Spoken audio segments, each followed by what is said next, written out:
Assalamualaikum sahabat dramatik hidup, dalam video kali ini saya akan menceritakan tentang skandal terbesar yang akan mengguncang pondasi Republik. Benarkah tahta tertinggi selama ini diduduki lewat manipulasi dokumen yang sangat kasar? Kami telah memegang bukti ratusan dokumen sensitif dari KPU yang mengungkap kejanggalan stempel mati hingga identitas yang diduga hasil rekayasa. Bersiaplah, karena hari ini kita tidak hanya bicara soal ijazah, tapi soal bagaimana sebuah rezim sosiopat diduga menyandera institusi negara demi menutupi satu kebohongan fatal yang kini berada di ambang kehancuran. Apakah kota Pandora ini akan menjadi akhir dari segalanya? Simak narasinya. Sudah 10 tahun lamanya bangsa ini disuguhi drama yang lebih rumit dari sekadar sinetron murahan, misteri selembar kertas bernama ijazah. Kita sedang tidak membicarakan ijazah warga biasa, melainkan dokumen yang menjadi syarat mutlak seseorang bisa duduk di kursi tertinggi kekuasaan di Republik Indonesia. Namun, apa yang terjadi? Alih-alih transparansi, publik justru disuguhi aksi petak umpet yang menguras nalar.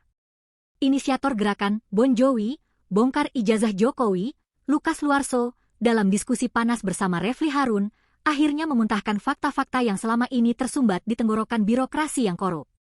Mereka tidak lagi bermain di wilayah desas-desus media sosial yang liar, mereka datang dengan tumpukan dokumen yang siap meledakkan status quo. Bayangkan, sebuah gerakan warga yang dipaksa menjadi detektif karena institusi negara gagal menjadi penjaga gawang kebenaran. Bon Jovi telah mengumpulkan lebih dari 100 jenis dokumen dari KPU Solo, KPU DKI Jakarta, hingga KPU Pusat. Ini adalah serangan melingkar yang mematikan. Selama ini, rezim selalu berlindung di balik kalimat yang menuduh yang harus membuktikan. Sebuah logika yang cacat sejak dalam pikiran. Bagaimana mungkin publik bisa membuktikan keaslian jika dokumen tersebut dipeluk erat oleh penguasa dan aparat, seolah-olah itu adalah pusaka keramat yang haram disentuh? Ini bukan soal kebencian personal, ini adalah soal integritas sebuah institusi kepresidenan yang kini berada di titik nadir. Lukas menegaskan bahwa pendekatan mereka kini bersifat institusional. Mereka mengejar jejak administrasi yang ditinggalkan selama 14 tahun, mulai dari Pilkada Solo 2005 hingga Pilpres 2019. Ada bau busuk yang tercium dari salinan-salinan dokumen yang diberikan KPU. Kejanggalan-kejanggalan kecil yang selama ini dianggap remeh, kini mulai dirangkai menjadi sebuah pola kebohongan sistematis. Rezim ini mungkin merasa aman karena memiliki kendali atas aparat hukum, namun mereka lupa bahwa kebenaran memiliki jalannya sendiri untuk merembes keluar melalui celah-celah birokrasi yang mulai retak. Pertanyaannya sederhana, jika ijazah itu asli, mengapa harus ada drama penyitaan oleh kepolisian? Mengapa UGM harus bersikap seperti benteng yang terkunci rapat? Mengapa publik hanya boleh mengintip tanpa boleh memeriksa secara forensik? Sikap being difficult atau mempersulit diri yang ditunjukkan Jokowi adalah indikasi psikosis dari seorang pemimpin yang menyembunyikan sesuatu yang fatal. Dimanapun di dunia ini, seorang pemimpin yang dituduh memasukkan dokumen akan dengan bangga menunjukkan aslinya untuk membungkam pengkritik. Tapi di negeri ini, pengkritik justru disumpal dengan pasal-pasal karet, sementara sang pemimpin tetap asyik bersembunyi di balik tameng kekuasaan. Ini adalah awal dari berakhirnya sebuah kebohongan besar yang telah mengangkangi kewarasan bangsa selama 1 dekade. Mari kita masuk ke dalam ruang gelap administrasi KPU yang penuh dengan keganjilan. Bon Jovi menemukan fakta mengejutkan, salinan ijazah yang digunakan untuk melamar jabatan publik ternyata dipenuhi dengan anomali yang tidak masuk akal sehat. Salah satu temuan yang paling telanjang adalah keberadaan stempel legalisir tanpa tanggal.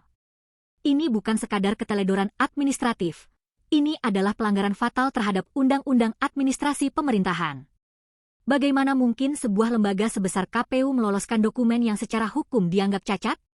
Legalisir tanpa tanggal adalah dokumen yang mati secara hukum, tidak memiliki validitas, dan seharusnya ditolak mentah-mentah sejak di meja pendaftaran. Namun, di negeri ini, keajaiban selalu terjadi bagi mereka yang berada di lingkaran kekuasaan. Dokumen yang sama digunakan berulang kali dari Solo ke Jakarta hingga ke tingkat nasional, dengan cacat yang sama namun tetap melenggang tanpa hambatan. Lukas Luarso dengan tajam menyebutkan bahwa pencalonan Jokowi dari awal hingga akhir sebenarnya adalah sebuah proses yang cacat hukum. Jika syarat administrasinya saja sudah bermasalah, maka seluruh produk hukum yang dihasilkan dari kekuasaan tersebut secara moral dan legal patut dipertanyakan. Kita sedang melihat sebuah orkestrasi besar di mana KPU bukan lagi bertindak sebagai wasit, melainkan sebagai tim sukses yang bertugas mencuci dokumen yang kotor menjadi seolah-olah bersih. Celah kebohongan ini semakin menganga ketika kita melihat inkonsistensi antara dokumen dari KPU Solo dan KPU lainnya. KPU Solo memberikan dokumen SD, SMP, dan SMA, sementara KPU Pusat dan DKI seolah-olah mengalami amnesia massal atau kehilangan data. Ada apa dengan ijazah masa kecil ini? Mengapa ada ketakutan luar biasa untuk menyandingkan dokumen-dokumen tersebut? Apakah ada jejak-jejak identitas yang sengaja dikaburkan atau ditumpangkan? Publik dipaksa menelan mentah-mentah narasi yang diberikan tanpa boleh mengunyah fakta. Keanehan stempel ini hanyalah puncak gunung es dari mafia kerahasiaan yang mengakar kuat. Di persidangan Komisi Informasi Pusat, KIP, UGM bahkan tidak mampu menjawab pertanyaan sederhana mengenai sop pemberian stempel tersebut. Mereka gagap, berlindung di balik diksi-diksi normatif untuk menutupi borok institusional. Sebuah universitas yang seharusnya menjadi mercusuar kebenaran ilmiah, kini justru terlihat seperti kaki tangan rezim yang bertugas menjaga rahasia sang alumnus istimewa. Jika institusi akademik sudah kehilangan integritasnya demi membela penguasa, maka kemana lagi rakyat harus mencari kebenaran? Ini bukan lagi sekadar kasus ijazah, ini adalah penghinaan terhadap akal budi seluruh rakyat Indonesia. Jika KPU adalah gerbang kebohongan, maka UGM dan kepolisian adalah benteng terakhir yang menjaga kota Pandora itu agar tidak terbuka. Lukas Luarso mengungkapkan betapa alotnya proses hukum di KIP untuk sekadar memaksa UGM memberikan dokumen sekunder seperti daftar nilai, laporan KKN, hingga sop internal mereka. Mengapa UGM begitu defensif? Mengapa mereka lebih memilih berkonfrontasi dengan publik daripada menunjukkan transparansi ilmiah?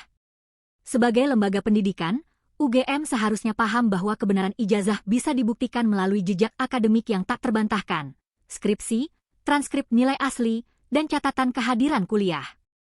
Namun, kenyataan di lapangan justru berbanding terbalik. UGM hanya memberikan berita acara penyerahan dokumen kepada polisi, yang isinya adalah daftar 505 dokumen yang disita. Ini adalah anomali yang menggelikan sekaligus mengerikan.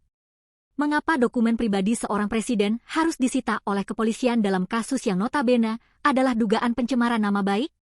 Bukankah seharusnya yang disita adalah bukti-bukti dari si penuduh? Tindakan polisi yang menyita ijazah asli Jokowi justru semakin memperkuat kecurigaan bahwa dokumen tersebut sengaja diamankan di tempat yang tidak bisa diakses oleh publik secara bebas. Dengan dalih penyitaan, dokumen tersebut kini berada dalam wilayah gelap hukum di mana hanya aparat yang boleh melihatnya. Inilah yang disebut sebagai mafia kerahasiaan. Institusi-institusi negara ini tampak sengaja berkomplot untuk melindungi satu orang dengan mengorbankan kredibilitas institusi itu sendiri.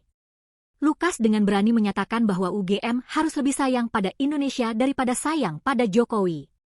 Jabatan presiden hanyalah sementara, namun noda sejarah yang ditinggalkan akibat perlindungan terhadap kebohongan akan menempel selamanya pada alma mater tersebut. Bayangkan beban sejarah yang harus dipikul generasi mendatang ketika mereka mengetahui bahwa universitas terbaik di negeri ini pernah terlibat dalam konspirasi menutupi latar belakang pendidikan seorang pemimpin. Kita sedang melihat sebuah grand design untuk menutupi kebenaran dengan lapisan-lapisan birokrasi yang tebal. Polisi melakukan gelar perkara, namun publik hanya boleh melihat dari kejauhan. Pengacara diminta mengintip selama beberapa menit tanpa boleh melakukan uji forensik independen. Ini bukan transparansi, ini adalah sirkus hukum. Jika ijazah itu memang asli dan tak bercela, mengapa tidak ada satupun tim ahli independen yang diperbolehkan menyentuh dan memeriksanya? Ketakutan rezim akan uji forensik dokumen asli adalah bukti terkuat bahwa ada sesuatu yang sangat busuk di balik lembaran kertas tersebut. Mereka bisa membungkam Bambang Tri atau Roy Suryo, tapi mereka tidak akan pernah bisa membungkam kecurigaan jutaan rakyat yang masih memiliki nurani dan akal sehat. Narasi ijazah palsu ini membawa kita pada sebuah analisis psikologis yang dalam mengenai sosok sang penguasa. Lukas Luarso menggunakan istilah sosiopat untuk menggambarkan perilaku pemimpin yang secara konsisten mempersulit keadaan dan tidak memiliki rasa tanggung jawab publik. Seorang pemimpin yang dipilih oleh rakyat seharusnya memiliki sense of presidential, perasaan bahwa dia bertanggung jawab memberikan kejelasan kepada rakyatnya.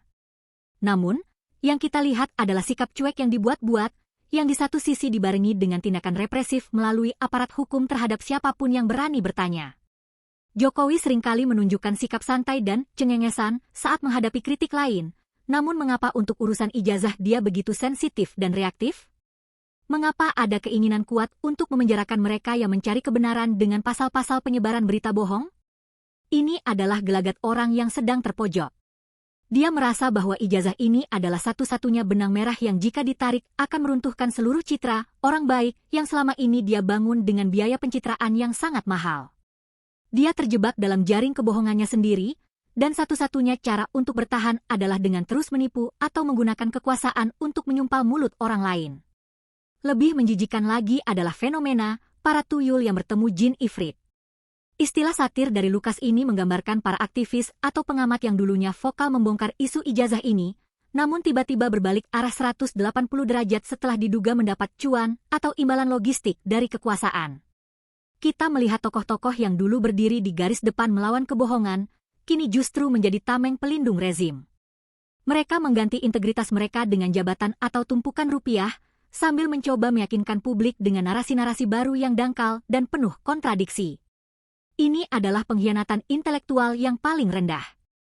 Perselingkuhan elit ini semakin nyata ketika institusi seperti KPU mengeluarkan aturan mendadak untuk mengecualikan dokumen Capres-Cawapres dari akses publik. Meski akhirnya dicabut karena tekanan massa, niat jahat untuk menutupi identitas penguasa sudah terlihat jelas. Kita sedang dipimpin oleh sebuah sistem yang dirancang untuk melindungi kepentingan personal di atas kepentingan nasional. Wilayah publik telah dipecundangi oleh ambisi pribadi seorang pemimpin yang tidak tahu terima kasih kepada rakyat yang telah memberinya mandat selama 10 tahun. Jika sejarah ini berakhir dengan pembuktian bahwa ijazah tersebut memang palsu, maka Indonesia bukan hanya dipimpin oleh seorang pembohong, tapi oleh seorang aktor sosiopat yang telah mempermainkan nasib 270 juta rakyat demi sebuah delusi kekuasaan. Kini, bola panas ijazah Jokowi telah bergulir ke titik yang tidak bisa lagi dihentikan.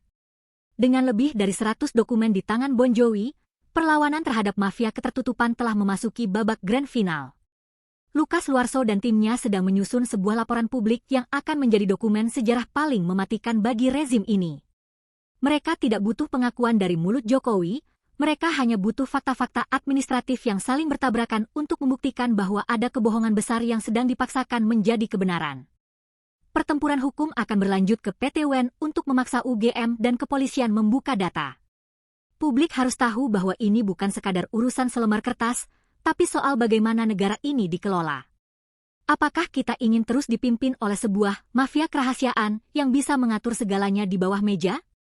Atau kita ingin kembali menjadi bangsa yang merdeka dalam kebenaran?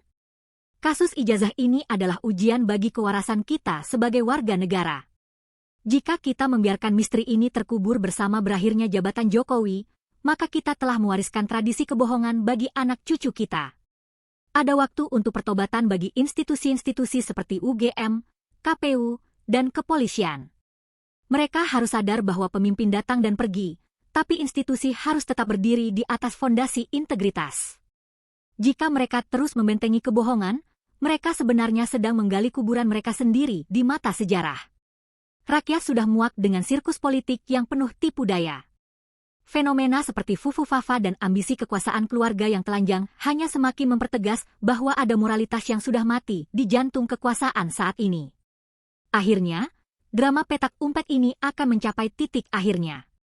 Tidak ada kebohongan yang bisa disembunyikan selamanya, apalagi jika dilakukan dengan ceroboh seperti stempel tanpa tanggal atau pengakuan jurusan teknologi kayu yang tidak pernah ada dalam catatan akademik resmi.